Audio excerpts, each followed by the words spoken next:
ide-idenya tadi yang disampaikan sangat menarik tentunya. Dan kalau bisa dijalankan tentu itu juga sangat baik.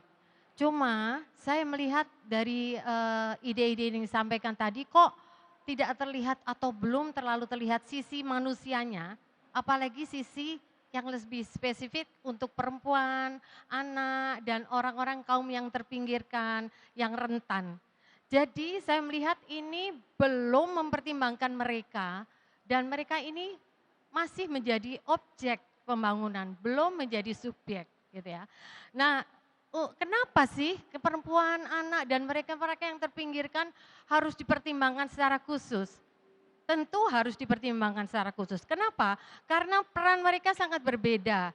Yang satu di domestik, satu di publik ya. Lalu mereka juga mengalami beban hidup yang beda. Perempuan beban hidupnya lebih banyak, multi burden dan lain-lain. Sementara juga kondisi kesehatan, pendidikan dan peran-peran publik perempuan masih sangat rendah. Jadi kalau kita lihat satu persatu dari anggaran, apa Bapak berdua yakin dengan meningkatkan anggaran, lalu perempuan, anak, dan mereka yang terpinggirkan bisa kebagian?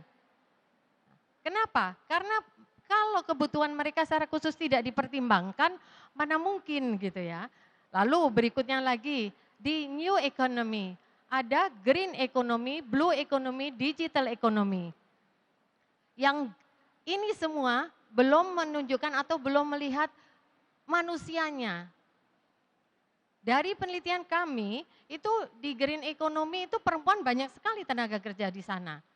Blue economy juga, perempuan-perempuan pesisir itu hidupnya sangat miskin, tidak berpendidikan, kurang berpendidikan. Dan mereka ini tidak dipertimbangkan dalam gerak pembangunan atau kurang lah, saya nggak bilang tidak, tapi kurang. Nah, nanti Bapak ini kemana gitu? Tentang digital juga gitu ya. Digital juga begitu, perempuan ini kan kurang literasinya, digital kan kurang.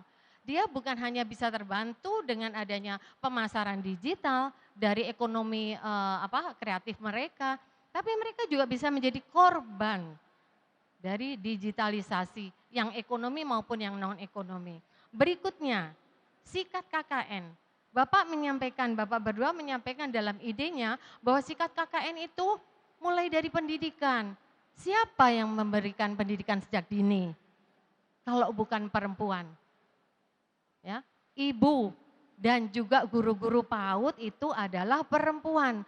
Ini enggak disebut sama sekali. Jadi sisi manusianya dan juga sisi perempuan dan mereka yang terpinggirkan kurang. E-budgeting dan e-planning. Dari penelitian yang kami punya, itu literasi digital perempuan itu masih sangat rendah. Jadi mungkin nggak bisa ikut serta di situ.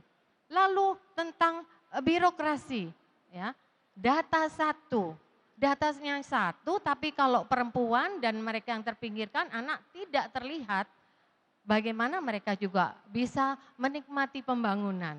Nah dalam hal ini misalnya pekerjaan-pekerjaan perempuan tuh banyak yang tidak terdata Bapak. Misalnya pekerjaan perempuan di sektor industri rumahan, pekerjaan perempuan di sektor informal, lalu perempuan dan keterampilan perempuan itu tidak dianggap terampil kalau karena nggak punya ijazah. Lalu juga tentang penilaian publik, perempuan ini aksesnya untuk publik itu masih sangat kecil.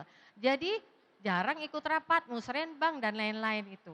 Jadi saya hanya ingin menanyakan Bapak, di sebelah mana Bapak ingin masukkan atau saya minta lah tolong dimasukkan gitu ya, sisi manusia dan juga khususnya perempuan, anak dan mereka-mereka yang terpinggirkan. Terima kasih. Silakan Mas. Boleh langsung ya. Bu Eni terima kasih, masukannya bagus sekali. Tindakannya apa Bu untuk isu perempuan dan anak? Affirmative action. Tidak bisa tidak. Boleh saya cerita Ibu? Izinkan saya bercerita. Ini 10 tahun saya menjadi gubernur, karena ini saya jadikan evidence base. Kalau Ibu mau diceritakan, saya akan punya hutang untuk Ibu saya jawab. Apakah Ibu berkenan? Kalau berkenan setelah ini saya akan jawab, runtut bagaimana kebijakan perempuan dan anak, ini adalah salah satu contoh paparan yang kita berikan kepada publik. Ya, salah satu contoh saja. Bagaimana pendidikan itu bisa masuk dan bagaimana perempuan bisa terlibat. Pengalaman kami setidaknya 10 tahun Bu, melibatkan perempuan itu dalam musrenbang menjadi tindakan khusus. Mereka kita undang secara khusus. Ada 3 kelompok, Bu, yang kita undang. Yang pertama adalah kelompok perempuan, yang kedua anak-anak, yang 3 penyandang disabilitas. Nanti tambahi dikit, Bu, termasuk penyandang disabilitas. Kami sudah siapkan itu. Lalu yang kedua bagaimana? Mereka kurang literasi. Sekolah. Sekolah ini mesti diterjemahkan dalam arti luas.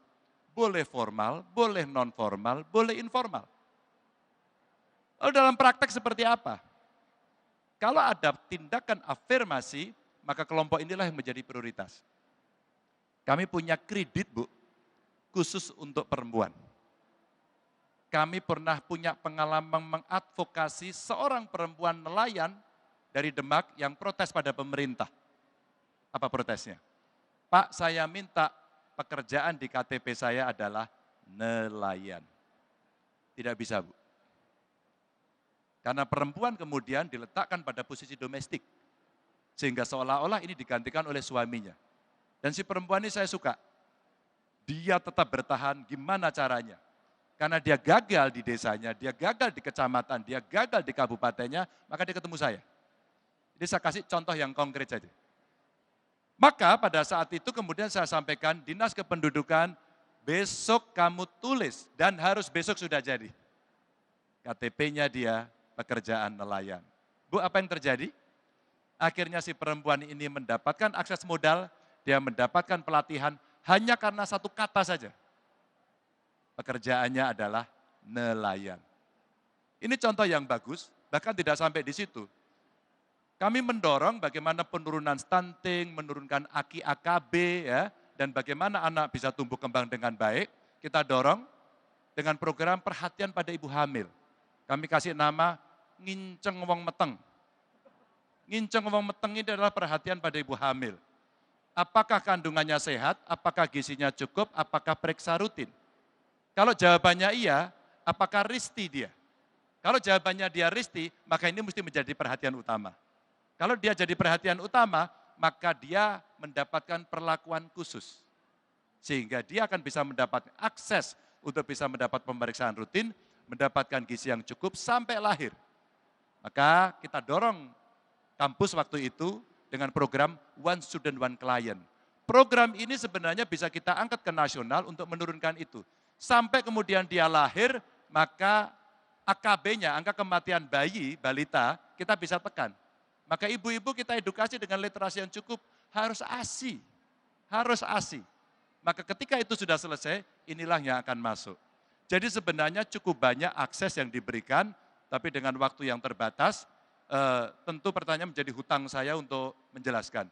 Kalau Ibu cukup saya jelaskan ini lunas hutang saya, tapi kalau ini belum cukup, saya akan tuliskan untuk menjawab lebih detail lagi dari program yang kami miliki. Terima kasih.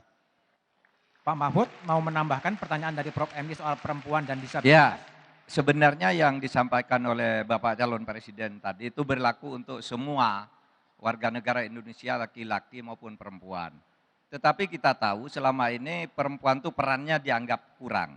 Sebenarnya pemerintah sudah punya kebijakan yang akan kita tegaskan kembali yaitu affirmative policy. Misalnya kalau selain affirmative action yang sudah dilakukan tadi, afirmatif itu artinya kita membuat aturan yang tidak adil untuk mencapai keadilan baru. Ini perempuan kan diperlakukan tidak adil. Harus afirmasi nih.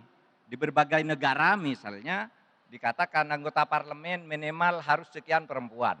Nah di Indonesia calon anggota DPR misalnya 30% atau 1 dari 3 itu harus ada perempuannya.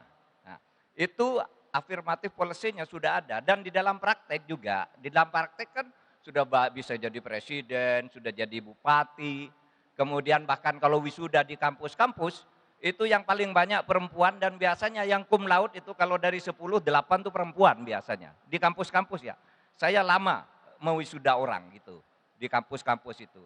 Oleh sebab itu bagus, nanti programnya akan dipilah mana yang afirmatif policy, mana yang afirmatif action, itu sebenarnya sudah kita pilah-pilahkan. Meskipun sebenarnya yang kita perlukannya adalah manusia Indonesia tanpa memandang laki-laki ataupun perempuan. Tapi memang perlu afirmasi. Itu aja. Prof. Eni, Tadi jawaban dari Mas Ganjar dan Pak Mahfud, apakah masih akan menanggapi balik soal isu perempuan dan disabilitas? Tidak, saya hanya begini, kebijakan tuh nggak bisa gender neutral, nggak bisa gender blind. Memang harus berpihak begitu.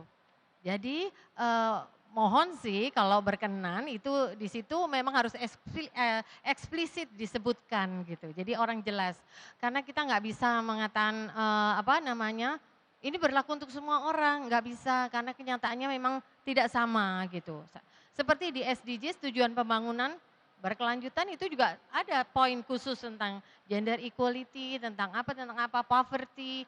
Jadi kalau menurut saya sih sisi itu bisa dimasukkan secara eksplisit. Terima kasih. Saya akan menegaskan apakah jawaban saya cukup, karena sebenarnya di visi misi kita ada Bu, tapi seandainya belum cukup, saya dengan senang hati akan menjawab secara tertulis dan lebih detail dari program itu.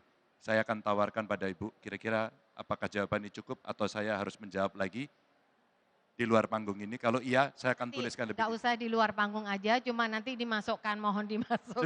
Sudah Bu. Makanya saya jelaskan. Dengan praktek-praktek konkret yang baik untuk meyakinkan Ibu dengan narasi yang tadi saya sampaikan.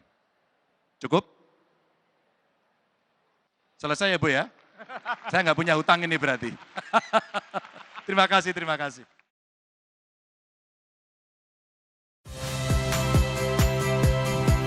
Saya Cynthia Rompas.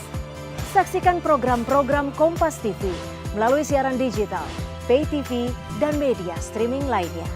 Kompas TV, independen, terpercaya.